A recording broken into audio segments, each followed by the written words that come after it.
Hello, everybody, and welcome to Gaming Materialists. This is Revolution's monthly discussion of games and other things relating to pop culture, and that is what we are going to be talking about today. We are going to be moving a little bit away, a little bit out of our comfort zone to talk about Disney, superheroes, and whether Disney and the whole superhero genre is ruining cinema, as some people are saying, or are the people who are complaining about the changes in cinema, are they all just racists? And of course, here to discuss things with me today are the one and only C. Derek Varn. How you doing, Varn? I'm fine. I guess maybe we could call. I don't know. I'm looking at numbers as we talk right now, and I can already tell you that I find the framing of this question to be interesting because there's kind of two things at hand. Is this a viable form of entertainment in the long run? And also, is it art or some shit like that I don't care about? So, not that I don't care about art, but that question has always just struck me as like a bad faith question. So it's like, it's art. The question is it art you like, or is it art that's well made? Like, that's a separate question from whether it's art, whatever the fuck that means. And then, Discourse, who is also joining us. Is it art? Is Iron Man 3 art? Hell yeah, it's art. Yeah. But as we say, is it good art? Is it cinema? Capital C. Is it cinema? Is it truly an artistic thing?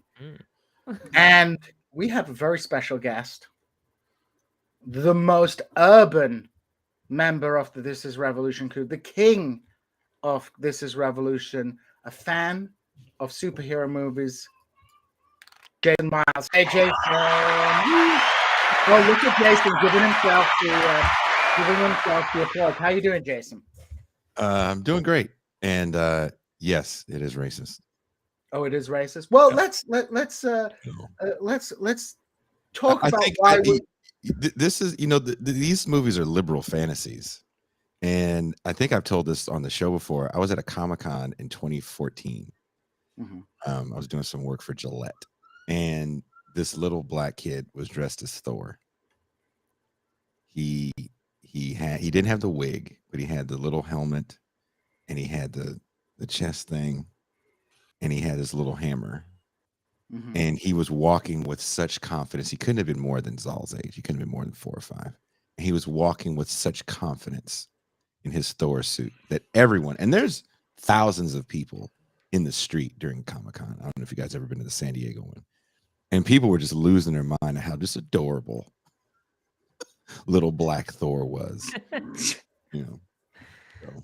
Well, there's been a little bit of controversy lately around this question, and this was something that Discourse brought to our attention. So, Quentin Tarantino, Martin Scorsese, these big directors, big adult directors. Would you call them adult directors, Discourse? Would you say, how would you describe Scorsese and Tarantino? I guess I suppose at this traditional, I guess at this stage, right? Sort of like traditional type of cinema types. I mean, like, I think Quentin Tarantino in particular is a little bit silly himself. I mean, all the most famous things from the movies are kind of a little bit silly, but people regard him as a serious movie maker, and he's kind of whatever he regards himself.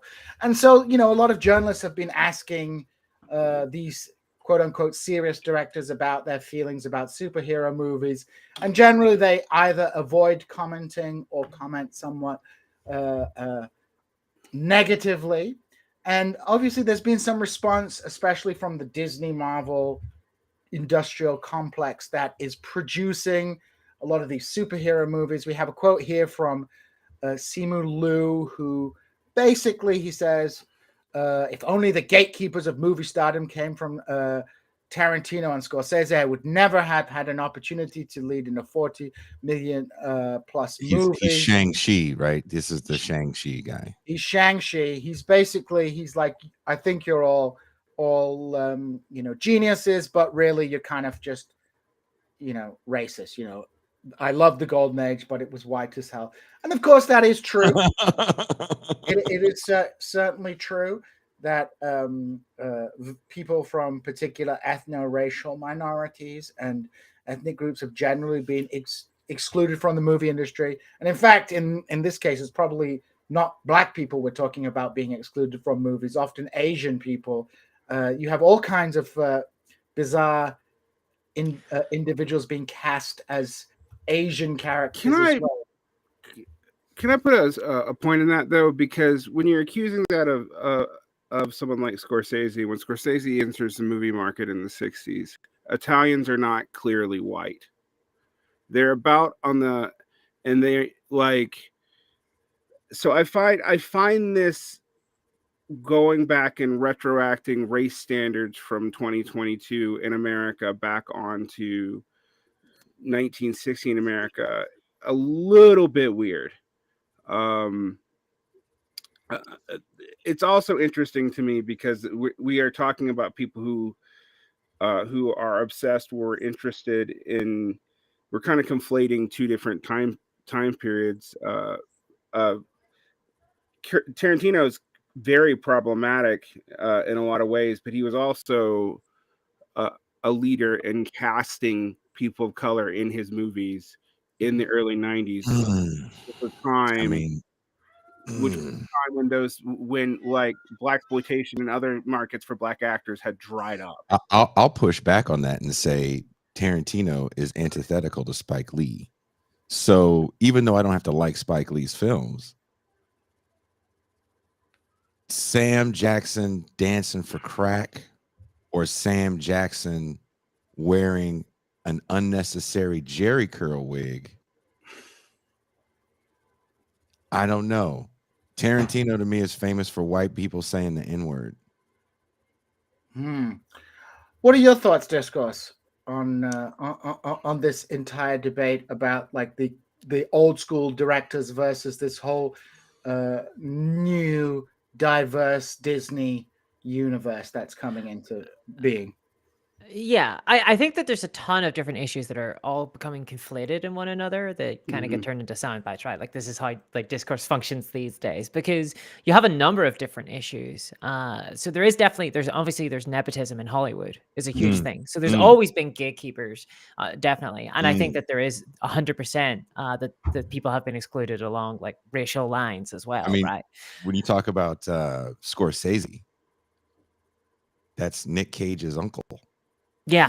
It's Nick Cage's real last name. They're always related.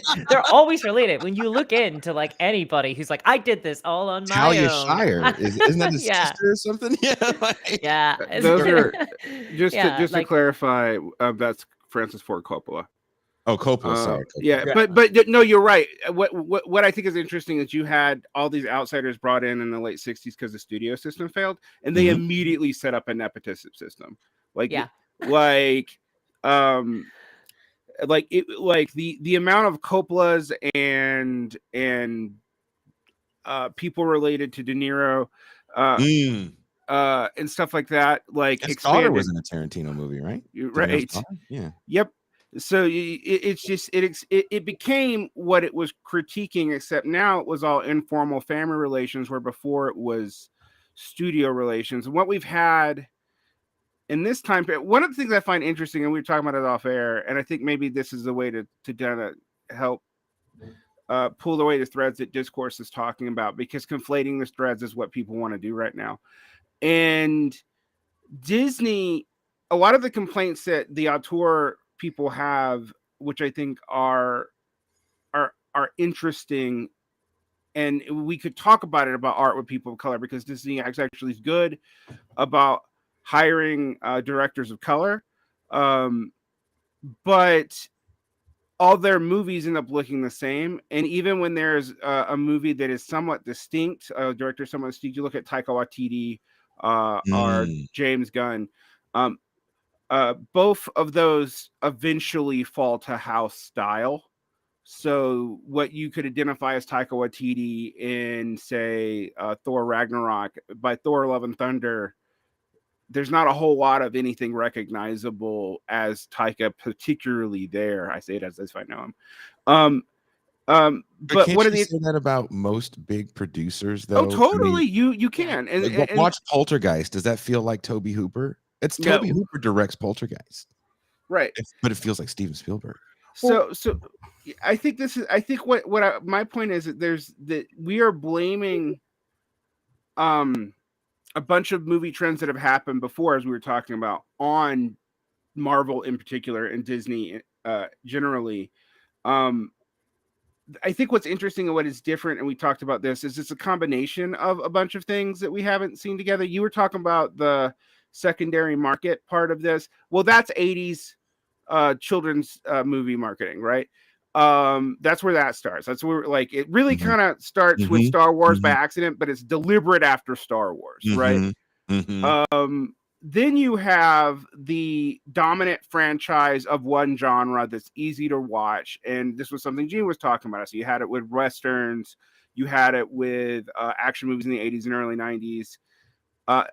Then you have IP mongering, which really begins in the 90s. But what the reason why I think the Disney movies are so resented by artists is because they are basically sucking all those things together into one conglomerated force, where you have periphery markets now tied into a single genre, of which there is a single IP now, because Marvel, while not the clear winner in comics or anything like that, and I could talk about those stats, is the clear winner in, like, no one gives a shit about Culture. DC movies. You're right. I do. I You do. do- Are you sad about Wonder Woman 3? no, I liked Batman v Superman. I'm gonna put that right out there. I'm gonna wow. drop that right now. There we Okay. go. There it Hot is. take. Hot take. So how do you feel?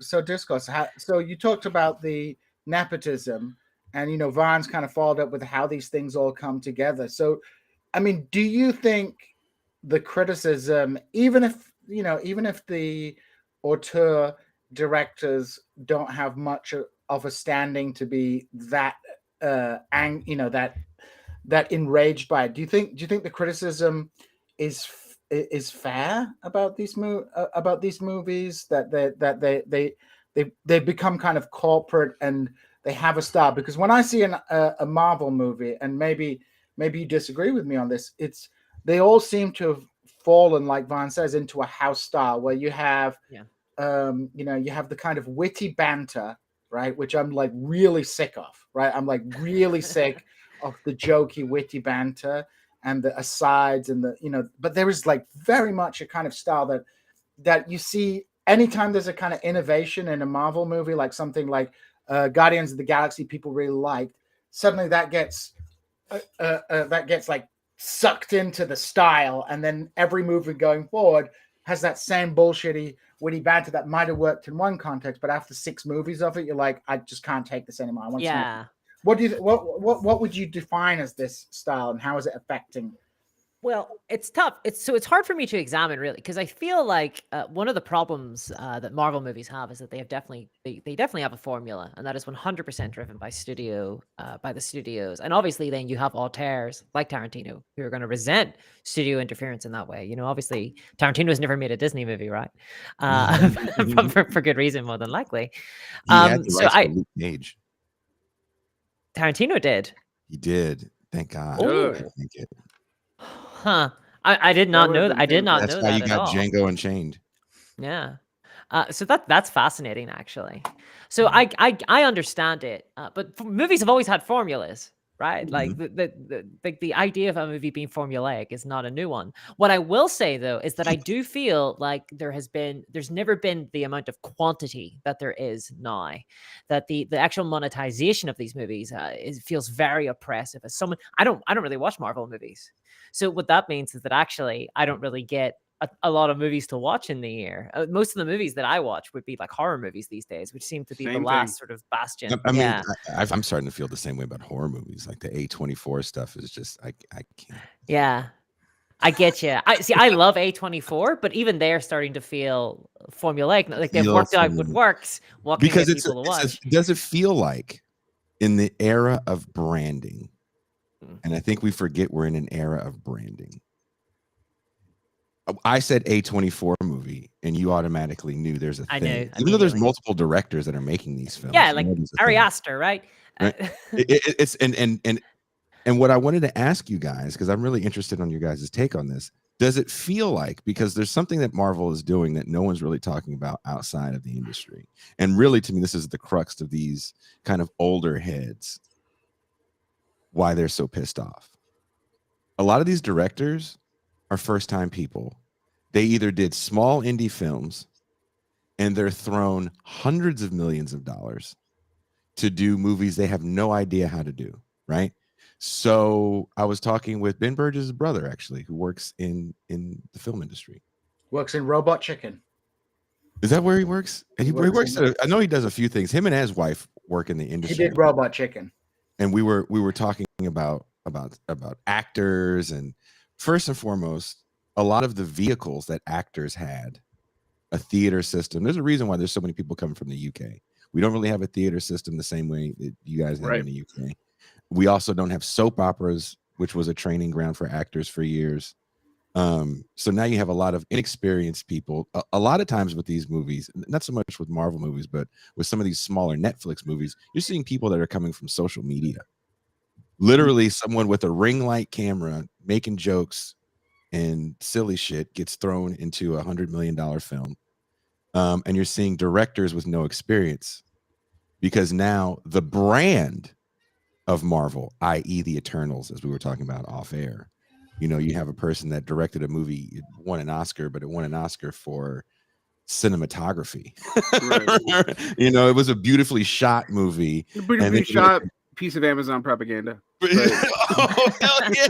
And then you're gonna tell this person you shot this Amazon propaganda, this Amazon one of those movies you watch when you first get a job, you know.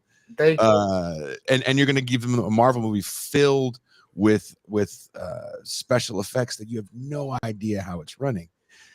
What do you guys think about these older directors and these more established stars kind of being mad that they are no longer the go-to? I don't need Scorsese's name.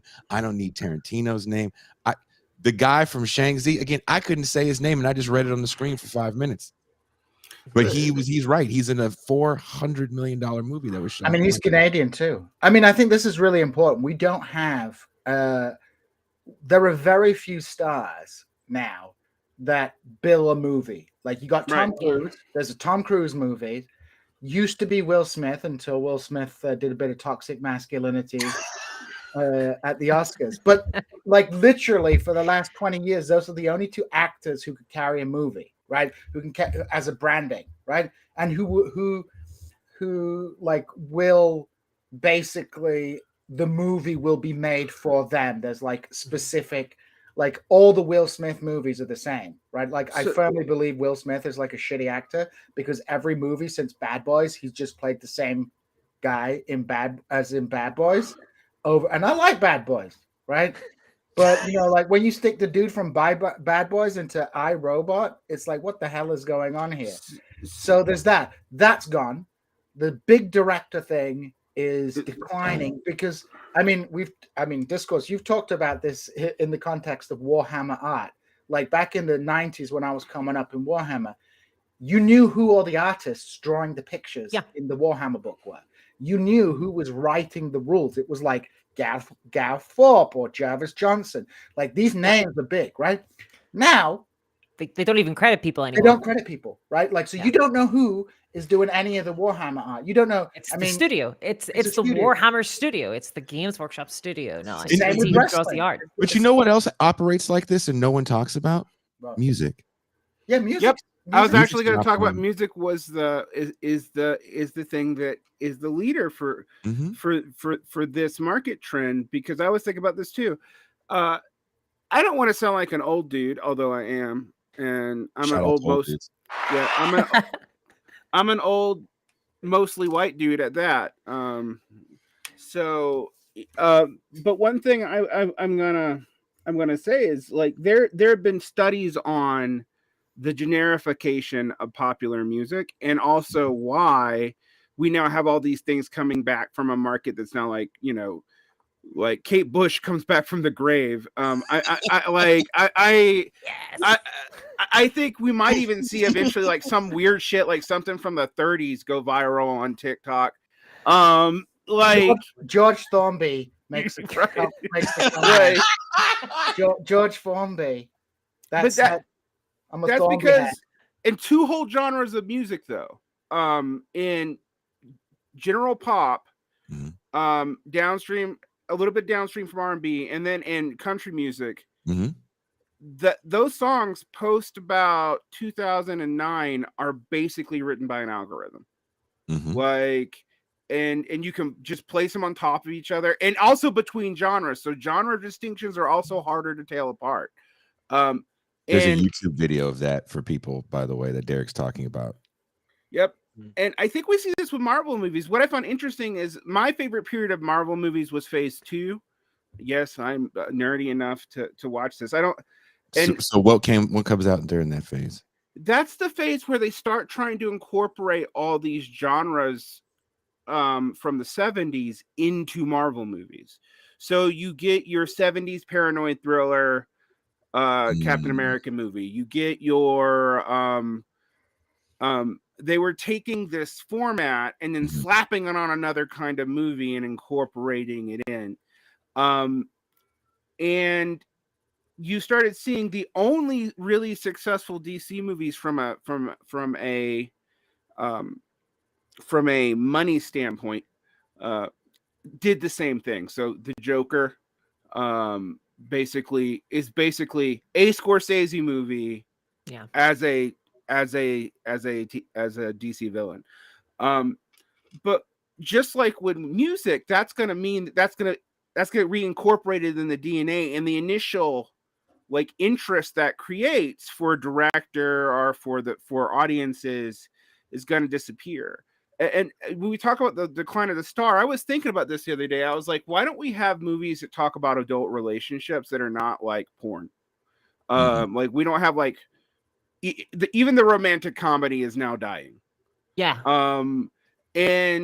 And I was thinking about that. I'm like, oh, but we also don't have any fucking stars that are younger than 60, but older than 22. Like there's Zendaya. I guess she's probably a little bit older than 22. I don't know. There's Zendaya, and then there's Tom Cruise, and you cannot think of anybody of any significance. That's a romantic comedy right there. But you know what's funny though? It's Tom Cruise. you never Zendaya to Scientology. There we go. That's the movie. You never talk about the age gap though in relationships when it comes to movies and male actors that are generally playing they're 50-year-old dudes that are married to 20-year-old women, and they're supposed to be the same age. Don't make fun of Cuba. I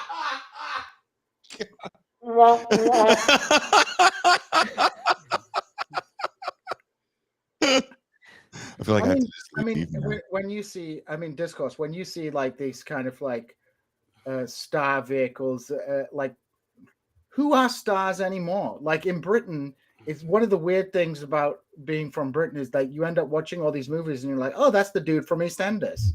And it's like these genres are totally dead. Honestly, at this stage, I remember character actors more easily. Yep. Totally. I'm with you on that. Like, but I was actually thinking about that. There's been horror movies that have tried to break out with like Marvel and or Game of Thrones, speaking of somebody, or whatever stars. It doesn't work because people don't care about the actor outside of the specific role. With literally the only person I can think of right now is Zendaya. And I guess we could talk about the two exceptions. So as a sign of hope, and that is Robert Pattinson and Kristen Stewart and Adam Driver, all of whom come out of like weird niche properties 10 years ago. If you'd have told me that Kristen Stewart and Robert Pattinson would have been major actors off of the first Twilight movie, I would have like laughed at your face. So it's not like there's no way out. But I also mentioned that as like the weird exception that proves the rule, because when I'm going through, those are the only two I can think How of. long did it take though, Derek? It took a decade. It took a decade for them to get out of that, and they had to do a lot of small movies, as these actors try to do. Right? I think we saw the failure as well of trying to get big actors in these movies with Morbius. Jared Leto didn't need to be in Morbius. I watched it. Do you think Jared Leto's a big? Do you think he gets butts on Jared seats? Leto, I've never seen a person get that much love and hate at the same time. Yeah. Yes, And you talk about someone that follows a trend. I remember I was at a what was that traveling festival, the first one in the 90s, Derek? The first one, Lollapalooza. Yeah.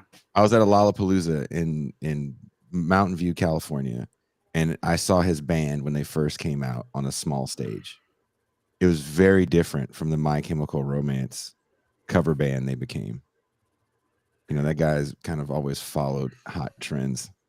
I'm sure he pushed really hard to get into a Marvel movie. But I watched it. He does have Oscars. I mean, like, it's not, I find him now to be a very handsome movie? Yeah. The Dallas Buyers Club. But I find him now to be like a very handsome potato. But but it's actually interesting. We have seen the star part of this movie, of this series, and this is a change in the Marvel movies in particular. They are held down by stars in the beginning. They're not anymore. There's no push for that. We're not trying to find a Robert Downey Jr. or hell, anybody. I can't think of. Go ahead. As Jason said, it's because of the brand. It's the consistency. People know what they're getting, and I think there's something about this, how safe Marvel movies are. They're not challenging at all. I think people like that, you know, in their blockbusters. They don't want to be challenged. They want to go and just enjoy, you know. They don't need, you get the streaming service for your edgy stuff. Yeah. And I think when they experimented with Netflix, which, you know, again, we're not really talking about the market capture that they're doing. You know, for them to put these two properties, these quote unquote darker properties, no pun intended, Luke Cage and Daredevil, on Netflix, and really have more adult content, if you will, complex stories, and then go, well, we're pulling them and we're going to have our own streaming service. Thank you very much, Eat a Dick. I mean, I think this speaks to something. Like, all these trends we've talked about have existed before, but really what marks this phase out is, like, we're not just talking about a genre, but we're talking about the monopolization of an IP, and specifically two IPs which matter. I mean, like, the cinematic universe strikes me as having been an accident, but it's created this formula that, like Discourse will tell you, DC has tried to follow that with their movie. What's his name? Hasbro tried to do a Hasbro.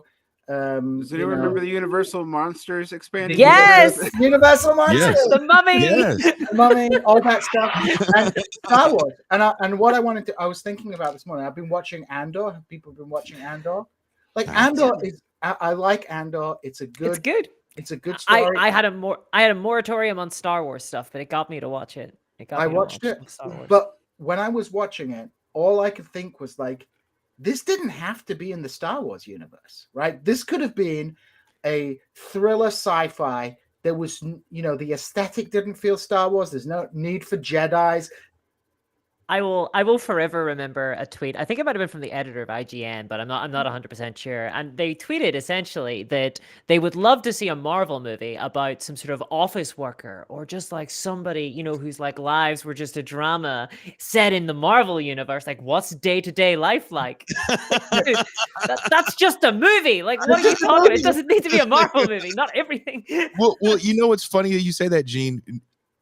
To push back on Andor is funny because no one pushed back on those 400,000 books that came out from like 88 to 2000 and whatever. And these shows to me are an extension of the books and the video games. Like, all of us got excited when Shadows of the Empire video game dropped in, was it 95, 96, because it was, there's a story in between Empire and Jedi. Who's Dash Rendar? Like, we all got excited about that. Yeah, my hot take from the year 2001 to year 2005 was that the video game storylines were better than the prequels, which I still think is true. Yeah, very true. That's why they're biting them, Derek. That's why, aren't they biting some of the video game storylines for some of these new movies? Yeah, I mean, enjoying Andor. I mean, it's interesting though. I mean, one of the things about that is that I think people, when they were like, oh, they got rid of the extended canon of Star Wars, and I'm like, yeah, because they didn't want to have to pay all those writers. like they got to go back and give royalties to, like, I don't know, 85 different writers for the, like, Lucasfilm, because they were really promiscuous with rights on these periphery things in the 80s and 90s. Like, they just wanted material out there and they'd give it to, like, anyone who'd make it. Did you know Kenner, or was it Kenner or Hasbro, had pitched a movie? Did you see that? Dan Larson, our friend Dan Larson from Toy Galaxy, or sorry, Secret Galaxy, did a show on this. Did you watch that, Derek? Where no. Kenner had, or the Kenner or Hasbro, I can't remember which one. They pitched a whole movie because, like, we got a toy line that we want to do for After Jedi. So, hey, we got a movie for you guys. Yeah, that was in Kenner, because Kenner exists. It was a small Midwestern toy company. It wasn't really doing that well. It exists. The only reason it's still around is it got, by accident, the rights to the 70s Star Wars toys, and they have maintained those rights forever. Like, everything else is Hasbro now. Till all are one.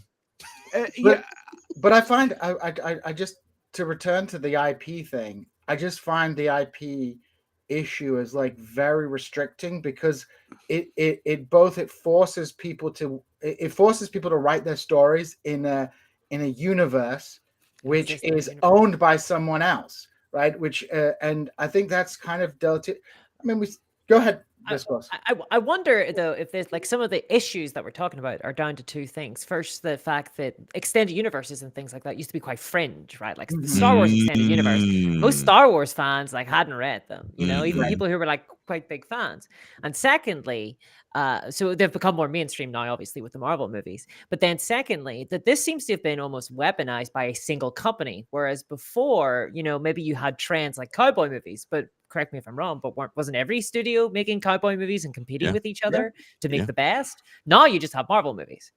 You know, they're Disney. They're all Disney. You know, nobody else can seem to quite capture that magic. So, I mean, I think that's an important, like, Star Wars. I mean, it comes down to copyright law. You know, like, right.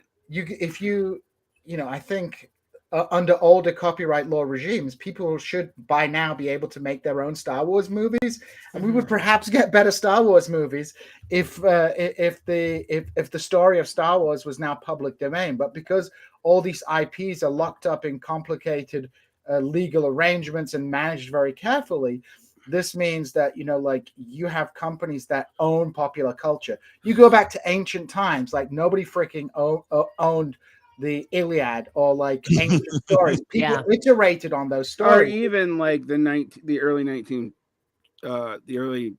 19th and even up to the early 20th century. Like, I mean, H.P. Lovecraft, right? You don't, like, H.P. Lots of those stories are public domain, which is why everyone uses them. Yeah, that's why everybody uses them, right? You've never seen such an explosion of an IP, you know, by various different companies. But there are some Disney IPs that are as old as Lovecraft, though, and I want to point that out because Disney has been very particular about how to extend its IP rights. It's going to be interesting because Tolkien, for example, I think in the next 5 years falls in the public domain, and the Tolkien estate is not able, because there's no single company with those rights. There's no company that's going to be pushing for those rights to be all within one company. So, like, there's 5 different companies, for example. Like, so that's why whenever you watch a Tolkien property, like, say, The Hobbit, they can't mention certain things from the Silmarillion because those rights are actually owned by somebody else. And so on that scenario, all the companies are literally just rating like this for the rights to go up, and so they can finish telling the stories that they bought, and we're gonna have like 8 different versions of Lord of the Rings or something. Disney makes sure that does not happen. Some of these superhero properties now have been renewed. Like, I'm not quite sure how Superman is not in the public domain, except that people have been good about keeping it out of it. Derek got. That's a good point, though. I've never thought about Superman being in the public domain. I always think of like Mickey Mouse and stuff, but not Superman. What about there's Batman? that. Why isn't Batman in the public domain? Batman's been around since what, the 20s, 30s? Both 30s? Batman and Superman are hitting 100 years old. Their copyrights have been extended. It's bonkers. I mean, when we talk about the failure of DC, I do want to ask you guys: does DC? They never built out a universe when they had an opportunity to in the 80s. They really did, and they also too were kind of whores when it came to selling the rights, because those canon Superman films were horrible. Yeah. And did that kind of hurt them even moving forward? Because these super iconic characters of Batman and Superman, only Batman they were kind of able to save after the failure of the 90s films. Well, it's funny because it's the lesser known heroes for Marvel that managed to succeed at first, right? Because they didn't have the expectations. Yep. Yeah. Whereas Batman and Superman have really struggled because, you look at like the Man of Steel movies, the more modern ones, and everybody all the Superman fans are divided because they have an opinion on how Superman has to act. Iron Man, who cares? Who cares? Right? like who actually cares? Like the diehard sycophants of the 90s. He doesn't have a mustache. You ruined the character, whereas they were able to introduce those to an audience and create a new thing. And I think DC has actually suffered now for having such a recognizable cast, whereas with Marvel it just feels like they can do anything with them. Yeah, that's an interesting point, because I've thought about that now that in Wakanda Forever they've introduced the X-Men without telling anyone they've done it. By Namor being a villain. That's an X-Men character that introduces that's them showing to. Yeah, they did actually. His origins are changed so that he has a tie to the weird Wakanda flower, but he's a mutant still. That's why he can do what he can do, which means they have to. People who were comic book nerds in the 90s, they've announced to us without announcing to us that they are going to roll out the X-Men. The interesting thing about that is X-Men, like Spider-Man, is one of those properties where people care about, even though X-Men has like 300 something characters in it. Actually, it's crazy how many characters are in the X-Men IP set. But it's a new universe, right? Really. It really is. And I'm actually been like puzzling, like, how are they going to incorporate it? Because they want to. I know they do. Who's Storm? You gonna roll out Halle Berry? I would roll out Halle Berry as Storm. Hell yeah. She's my forever Storm. I would love to see Halle Berry. Does Hugh Jackman come back? I think he doesn't want to do steroids anymore. I think he's I think his testicles must have like shriveled up. You got to love it when all these people are like, oh yeah, I'm working out for this movie, and I'm doing this version. It was like, dude, you're just taking a bunch of steroids and starving yourself. We know what you're doing. Well, they're working out too. Don't be mean. They are working out too. Like, but my brother. Have you seen Joe my Rogan? brother is a pro wrestler. And he's buff as hell, but he doesn't have that definition. Do you know why? Because he doesn't fucking take steroids.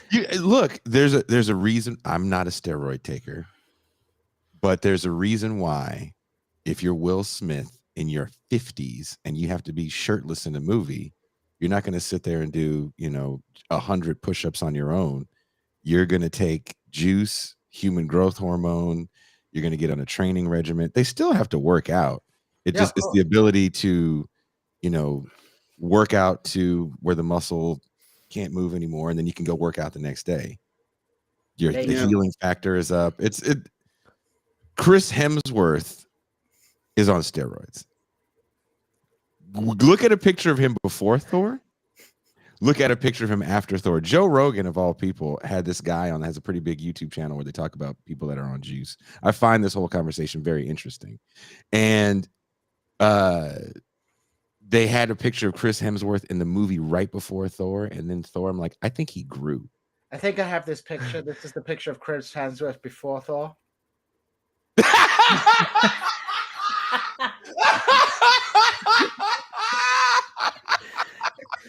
Well, people talk about that with Chris Pratt too, and I'm like, yeah, not even creatine can do that, my friend. Steroids, Like, steroids. If But we it's go to kind of- the it's next a very- live show, It's a very ripped, we're on juice. Just know that we're on juice. So one of the things I wanted to talk about though is the money aspect of this, because this is where I think there's actually some tension between Jason and I. Mhm. I agree with you that somehow they're still making money off of this stuff. Although when we were talking about like Shang-Chi, I was like, well, I was just looking at the stats for Marvel Phase 4 movies, except for Wakanda Forever. Mhm. They have all underperformed dramatically. They still make a profit. They have not. Nobody's losing money off these movies because they sell in every market in the world. Mhm. Like, that's the thing that people don't understand. Like, an American horror movie is an American horror movie. It is not. It'll play in Britain. It'll play. Maybe some Germans will watch it. Maybe some Mexicans. Canadians are basically Americans anyway. But it's really pissing off your audience there. But I mean, look, it's all the actors are British anyway. They might as well be. So, but it's not going to do well in China. No one's going to sell that movie in China. A Marvel movie or a DC movie, for that matter, will do well in China. It'll do, and it leads to weird shit. I mean, it has led to, like, if you watch the Black Widow movie, which tries to be an anti-communist movie, it also tries to set it in 1999. And I was like, why are they doing that? I mean, I know they have to make their own timeline work, but I'm like, why keep the timeline of it? Then I also like, oh, but they can't update it in other ways because it might upset the Chinese market. So it has to be this vague, like, scary Soviet, but not Soviet. They're in Cuba. It's Russian Cuba. We don't have a Cuba market, so we can Like fuck Red with them. Dawn. Exactly. I used to have a friend, and for a long time he worked at Disney's home video division. And he actually helped manage my last band, Le Fin Absolute du Monde. And he sat us down one day and said, one of the big things I learned about working at Disney was planning. And one thing I never really understood was that these movies lose money. And he said Cars 2 didn't really make that much money for Disney. And I was like, really? He goes, no. He goes, but where it made money was the VHS cassettes afterwards of all the little cheaper made sequels that weren't Pixar, all the toys, the blankets, and the pajamas. And they sat us down and they were like, this is where we make our money. It's not in the movie. And looking at a movie as a commercial, and then starting to find out, like, some of the big tentpole stores you see in places like Times Square in New York or downtown San Francisco. These stores hemorrhage money every month, but they are giant billboards for a brand. And I'm sure some of those movies hurt, right? I'm sure they thought maybe the Eternals could have been bigger. But ultimately, when we go out on Halloween and when we go to the Disney store, or not even the Disney store anymore, when we go to Walmart, what do we see the toy bins filled with? We're all goofy adults. We all walk in the toy section for whatever reason. And what do we see? We see Star Wars toys of all sizes and age demographics. Yeah, that's true. And Marvel toys. That's all I see when I go to clothes. Look, I'm wearing a Spider-Man t-shirt today. I have a Spider-Man t-shirt because it's cheaper to buy a Spider-Man t-shirt than it is to buy a plain t-shirt. A plain white tee. The Spider-Man t-shirt was probably $6. Yeah. So they control the culture market on a level that is kind of unfathomable, because again, as we were growing up, if you knew who Wolverine was and Moon Knight, you were a fringe weirdo. Now the most normie cat in the world is rocking a Moon Knight tee. You know what I mean? You have a Moon Knight tee. Yeah, You have a Moon Knight tee. Are there any Irish? I don't have one.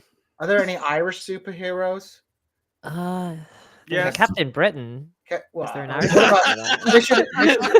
He's coming back. I thought Captain Britain was written into. Yeah, I think the Irish superhero might be a supervillain in his roster. I would totally have. The bomber. No, all the Irish Orange characters Man. are- all the- Orange Man will be the Irish superhero. Unless So you're in I the want to South portray my Island, where he's nerd. super villain. There's five Irish superheroes. They're all X-Men. There's a bunch of them in X-Men. Like there's a whole bet they have family. silly names. Name like them. You got to name them. Shamrock. Banshee, Fergus, Fergus McTaggart. I mean, they all have terrible names, like Moira McTaggart, like Target.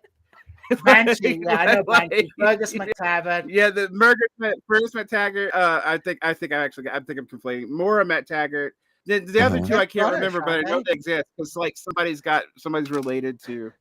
Ford got done dirty. We got done dirty. We've got Shamrock, the leprechaun, yeah, the bomber, yeah. That's why I don't like Marvel. Yeah. It was The the thing is, Belfast bomber. are there Scottish heroes? That's the one I'm like. I don't know. Yeah, McTaggart, because McTaggart lives is on Scottish. They live in a Scottish island in the land of Scotland.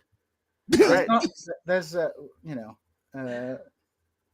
a very American thing, isn't it? All like the Marvel movies, like with just Marvel and DC and comic books. It's an incredibly American. Well, they tried to diversify them. Yeah, it is, and we tried to diversify them in the 70s, and that's what things like the Shamrock happened. Keep it. That's also when things like Black Panther happened. Because what happened over the 80s and 90s is people tried to look at these diversified 70s stereotype characters and go like, can we make them not suck? And in the case of T'Challa, it literally took 30 years. But that comic book, I read back and read some early Black Panther comics. They are not interesting, but it's funny, isn't it, though, that now that we have the movies go out to a global worldwide audience, that still the comics, the original source material, don't seem to have really penetrated pop culture. No, Blade. You know, as Blade is a Dracula person. Maybe you call him a villain because he fights Dracula. He didn't have his own. Sure. Right, because who is Dracula? Right, remember when Marvel in the 70s wanted to roll out horror comics? So Blade, if you watch, or I used to have a graded edition of the first Blade, and the cover, he's like, Deacon Frost, you jive turkey.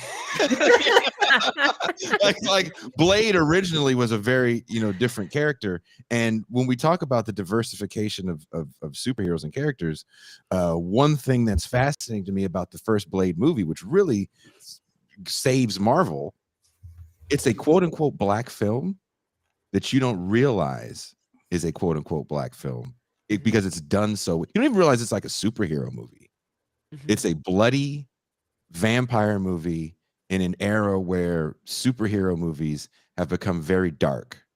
The Crow, Matrix, and it. I can watch Blade 1 over and over again. I don't know if you guys feel the same way about the Blade movie, and you don't even. You don't even think about it being a Marvel movie. I had to remind myself that it was a Marvel. I had to remind myself that Morbius is technically related to Blade. It's Daywalker. So one of the problems that you have is a lot of the darker Marvel IPs don't carry in the Disney universe, and they did try to take care of that a little bit with the Netflix, but then they took that back. But like, if I guess we've just like blocked out that the Marvel Knight movies happened concurrent to the Marvel movies. So New Mutants. No, that's separate. Like the Ghost Rider. Oh, these are all the most popular. You mean the like Nick 90s Cage ones, or you mean when they tried to? Yeah. And Marvel Knights was tied to Marvel Studios. It was like we have these darker properties that we have to do something with, which to do Blade again. And so that they did it. They started with the Ghost Rider movies and basically were like, well, that lost a lot of money. Never mind. And I find it interesting because it tells you a lot about the cultural market that you're operating in, right? What Blade was trying to do was make comic book movies palatable to adults. Disney does not feel the need to make anything palatable to adults because it sees adults as lemmings too. So like, and I kind of think that's a little bit behind why they pulled back the Netflix shows, other than IP stuff as well. Because like, when I'm like, okay, where are they gonna put Luke Cage, Daredevil, Jessica Jones, which is a very pretty adult character, right? All these aughts written comics that they aughts and 80s during darker periods that where they're going to put those in this current universe. Like you go back and watch the next Marvel shows and they're pretty good, have complex characters, but that New York has no place in the Disney studio in New York, even if it's owned by Disney. Like you can't put that in the same world and it makes sense. I'm like, okay, where's Luke Cage in Wakanda Forever? Nowhere. Luke Cage. She's like, where you going, Jive Turkey Takala? Why are you Negroes fighting with spears? But it does bring me to the other one. We were talking about this.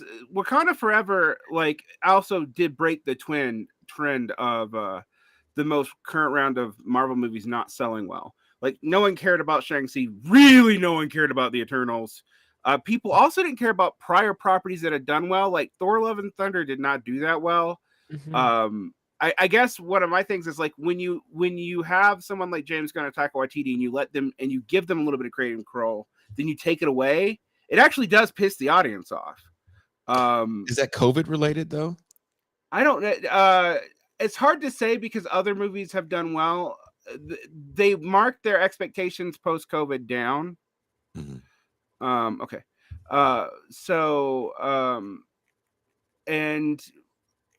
They still did pretty crappily. No, not bad enough that you have like a lawsuit like Scarlett Johansson did for the Black Widow movie. But the Wakanda Forever movie blew expectations out of the water. It's done better than expected. It does tell you that we are still in a moment, despite the fact that I think something like I was reading that only 14% of comic book readers are Black, which actually makes sense. It's about the level they are in the general American population. And these demographics tend to be American centric. But we're in a moment where that sells really well. But the thing is that we're talking about, I think you mentioned off air that everybody's wearing a Chadwick Boseman costume. Boseman would have been, other than Hemsworth, the one of the only actors that they were able to launch into the stratosphere as a star independently, and he died.